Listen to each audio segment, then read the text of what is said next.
Hey everyone, it's Matt here. For several months now, I've been wanting to bring something to your attention that I just haven't gotten around to doing. And with today's current dairy economy and with the feed prices rising like they are, I thought now is probably a good time that I should do this. So, one of the things that I see out there when I talk to feed mills and people that I work with is that they get bids in with the words average blood meal. That's how the bids come in. So that means that the diets are being balanced with average blood meal going into the diet, into the calculations for how they want to feed the cows. Well, blood meal average sounds great because it should be average blood meal. Shouldn't be any worse, shouldn't be any better. It should be average. But this couldn't be further from the truth.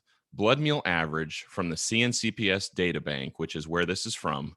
Now, if you're using NDS or AMTS, it really doesn't matter because it's coming from the same database. So if you're using blood meal average to balance diets with, we might have a problem, and I'm going to show you why.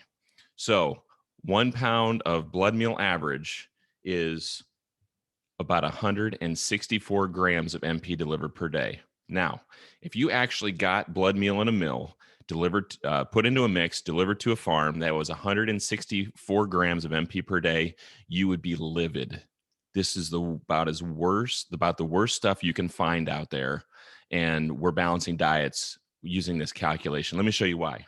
Take this 1 pound out. We'll use Advantage Prime as a high quality blend to go in. We are now at 297 grams of MP per day, almost double. So even if you have something that's not even as good as Advantage Prime, if it's close, if it's 260, 250, 220, you're a lot closer. But if you're balancing diets using average blood meal, and you're figuring the diet at 164 grams, you would be so angry if this actually got delivered to the farm because this would be the worst of the worst. It is not average. It's terrible. So let me show you what this looks like if we switch this over then to an actual diet.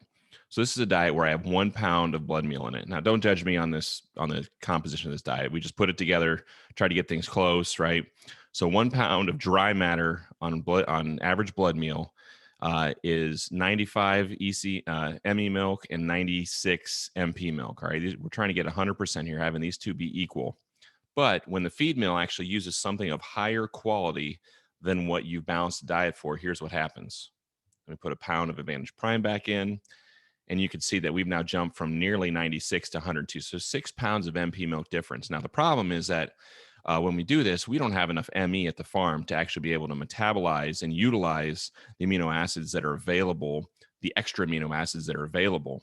And so these cows are going to have to get rid of that MP out of their system because they can't actually use it. So we have an imbalance now in the diet because of what the local feed mill is actually using, whether it's my product or something else that is not nearly as bad as the 164 grams of MP that average blood meal brings in. You'll also notice too that the previous diet with 1 pound of average blood meal was 69 cents per pound or 69 cents per head per day. And with 1 pound Advantage Prime, it's about 62 cents per head per day. That's just the difference of the cost. This is typical market cost of blood meal today. This is the typical delivered price of Advantage Prime into the Great Lakes region here. So most of you would say, well, we really need to get this back in line. We can't be feeding 6 pounds more of MP over ME milk.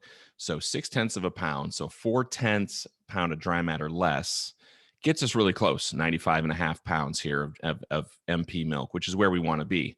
Now, we've lost 4/10 of a pound of dry matter in the diet because we've reduced the amount of blood meal.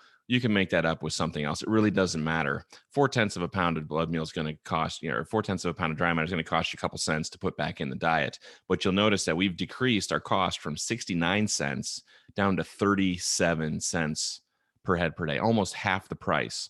So there is a significant opportunity for you to save money to your producers because I'm sure they're all knocking down your door, blowing up your phone saying, we've got to get our costs under control because everything's getting really expensive. Here's one way that you can do a great service to your producers, and that's to use an ingredient when you're balancing diets that more accurately reflects what the feed mill is going to give you.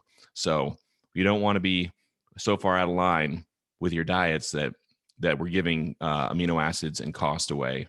And here's one way that you can do it. If you have any questions, give me a holler. If I've screwed something up, I'm not I'm not above making mistakes. I probably did somewhere at some point in this demonstration, but I wanted to just let you know there's an opportunity that you could tackle right here, right now, to save some money and be more efficient with your amino acid usage at the farm. All right, thanks for stopping by.